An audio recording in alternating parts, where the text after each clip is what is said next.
Alright guys, so this is part 2 of your unit test review. We are looking at number 6 because we did 1 through 5 in part 1. So, number 6, which number line correctly represents the inequality? I apologize, but these did not print correctly, so we're going to just use letter A and graph it ourselves. So when we're graphing, let's read this from left to right. It says x is greater than negative 12. So to graph this, we're going to show all of the answers that are greater than negative 12. We start at negative 12, and we know that it's open because it says greater than and not greater than or equal to. So we're going to draw an open circle at negative 12. And to show all of the answers that are greater than negative 12, our arrow will point this way. Now, it would have been a closed circle if it had said greater than or equal to, and it had this sign. And when we say it's closed, that means we fill it in. So make sure you're mindful of that when you take your test on Thursday. So now let's take a look at number 7. Number 7, the model below represents the equation 3x minus 5 equals 19. You can use the models to solve, or we can just do it the way we've been doing it in class. We rewrite the equation 3x minus 5 equals 19. Let's do all of our steps. We draw the river. We circle the variable and its friend, which is what we call the coefficient 3. We need to figure out what we need to get rid of. We're not going to get rid of this 3 yet because we still have this negative 5. Notice it's on the same side of the river as the variable, and we're trying to isolate the variable. We're trying to get that by itself. So we need to get that negative 5 out of the way first by doing the inverse. The inverse of subtracting is adding. We're going to add 5 to both sides. So negative 5 plus 5, we know that we get rid of those because it's the inverse. 19 plus 5 is going to give us 24. Bring everything down. We bring down our equal sign and we bring down 3x. We're left with 3x equals 24. We need to get rid of this 3 because we want to isolate the variable. We want x by itself. This is 3 times x. So to do the opposite, we're going to divide by 3 on both sides. We're left with x equals 24 divided by 3, which is 8. So our answer there is x equals 8. Let's look at number 8. What is the value of x? We have an inequality. It says 5x minus 27 is greater than negative 72. So let's go ahead and draw our river. We're going to circle the variable and its friend. We need to get this variable by itself, but we're not going to touch this 5 yet because we have this minus 27 over here. So let's do the inverse of minus 27, which is going to be adding 27 to both sides. These are the inverse, so they cancel. And we have negative 72 plus 27. So if we go over here and we do the box method, we see we have different signs, so we're going to subtract and keep the sign of the larger number so we know our answer will be negative. So let's go ahead and subtract these. We have 12 minus 7, which is 5, and 6 minus 2, which is 44.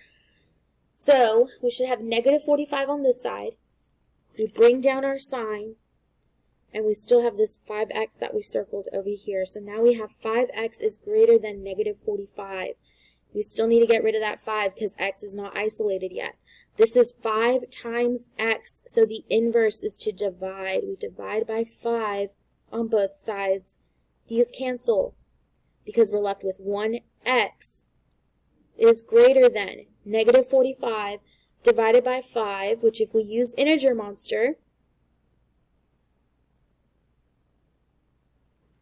we have a negative and a positive, so we're left with the negative sign. So we know our answer is going to be negative, and 45 divided by 5 is 9.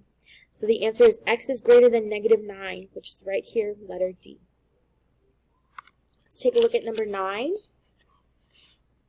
Which steps below would you use to solve the equation? So it's asking for the steps. It's not asking you to solve for x. So before you go on and solve it, we're just showing the steps. So let's go through the steps. Drawing the river and circling your variable and its friend is not there. But we're going to go ahead and do it anyway so that we know what we need to do next. So after we've done this, we know we need to do the inverse. And we can't get rid of that 5 yet because we have this minus 8 here. So we need to do the inverse, which is adding 8, right? Adding 8 on both sides. If we look to our options, we have add 8, subtract 8, incorrect. We're going to eliminate it. Multiply, incorrect. We're going to eliminate. So we're adding 8 to both sides. After we've done that, we know that we can get rid of this 5. This is x divided by 5. So what we would do next is multiply by 5.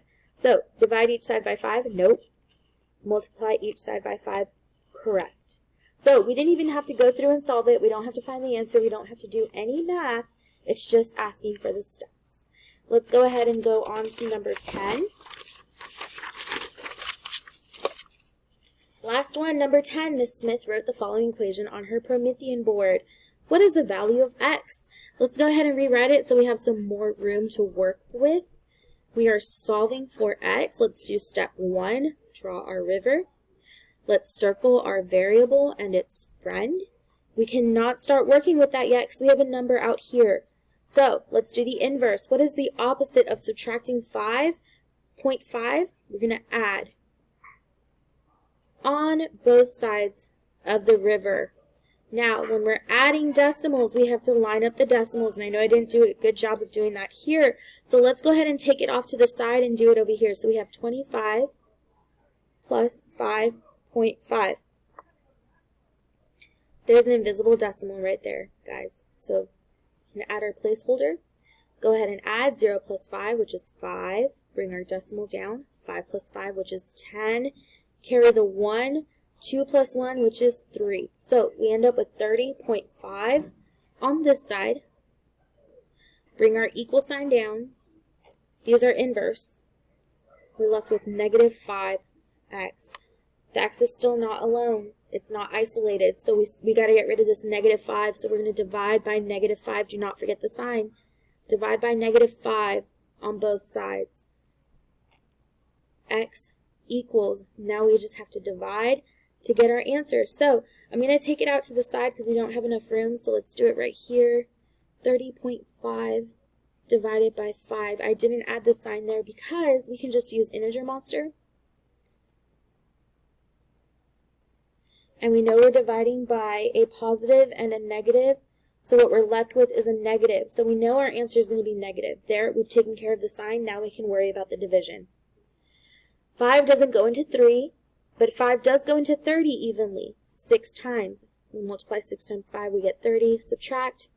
This decimal moves up. Bring down this 5. 5 goes into 5 1 time.